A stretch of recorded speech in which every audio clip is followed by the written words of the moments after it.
عن ابی ہریرہ رضی اللہ عنہ قال قال النبی صلی اللہ علیہ وسلم من لم یشکر الناس لم یشکر اللہ۔ حضرت ابو ہریرہ رضی اللہ تعالیٰ عنہ سے روایت ہے، وہ فرماتے ہیں کہ نبی کریم صلی اللہ علیہ وسلم نے ارشاد فرمایا، جو شخص لوگوں کا شکر ادا نہیں کرتا وہ اللہ کا شکر ادا نہیں کرتا۔ تو میرے دوستو، شکر ایسی چیز ہے کہ جس کے کرنے سے اللہ رب العزت جو ہے وہ نعمت میں اضافہ کرتی ہے۔ اگر انسان شکر نہیں نہ کرتا تو اللہ رب العزت جو ہے وہ اس کو دی ہوئی نعمت جو ہے وہ چھین لیتے ہیں۔ قرآن کریم میں ارشاد ہے لئن شکرتم لازیدنکم، اگر تم شکر کرو گے تو میں تمہاری نعمتوں میں اضافہ کروں گا۔ تو یہ رسول اللہ صلی اللہ علیہ وسلم کا فرمان کہ جو لوگوں کا شکر ادا نہیں کرتا وہ اللہ کا بھی نہیں کرتا۔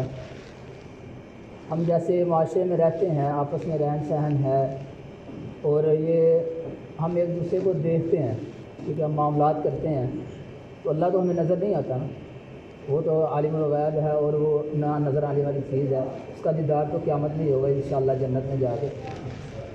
تو ہم اگر آپس میں جو ایک دوسرے کو دیکھتے ہیں، دیگر رہن سہن کرتے ہیں، آپس میں ایک دوسرے کو شکریہ نہیں کریں گے، ایک دوسرے کا شکر ادا نہیں کریں گے، تو ہم جو نظر نہیں آتا اس کا کیسے کریں گے؟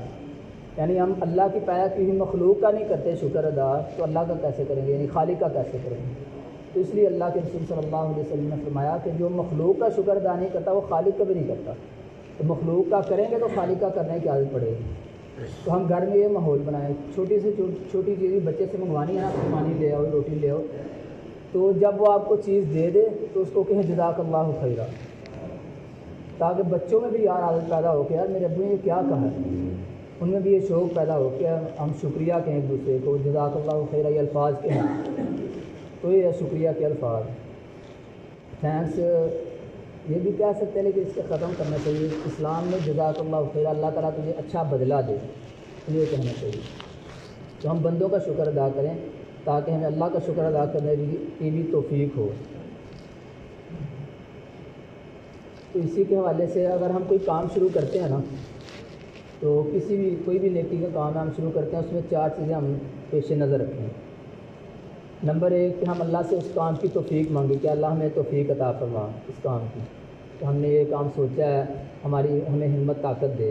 دوسرے نمبر پر ہم اللہ سے یہ مانگیں کہ اللہ ہمیں اس کام میں آسانی پیدا فرما، ہمارے اس کام میں آسانی پیدا فرما۔ اور تیسرے نمبر پر ہم یہ مانگیں کہ اللہ ہمارے اس کام کو پایہ تکمیل تک پہنچا۔ اور چوتھے نمبر پر ہم کہیں کہ اللہ ہمارے اس کام کو اپنی بارگاہ میں قبول و منظور فرما دے۔ تو جب ہمارا کام وہ ہو جائے، ٹھیک ہے، ہمارے مزاج کے موافق ہم نے جو سوچا تھا وہ ہو جائے، تو اس پہ اللہ کا شکر ادا کریں، ٹھیک ہے۔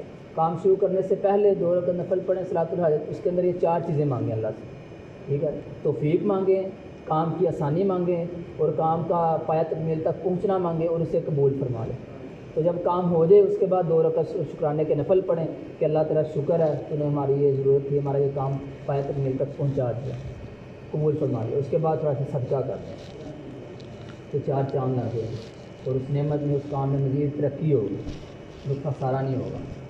تو یہ میرے بھائیو، ہمارے استاد فرماتے ہیں نعمت جو ہے نا یہ ایک شکار ہے، اور شکر جو ہے اس کا پنجرہ ہے۔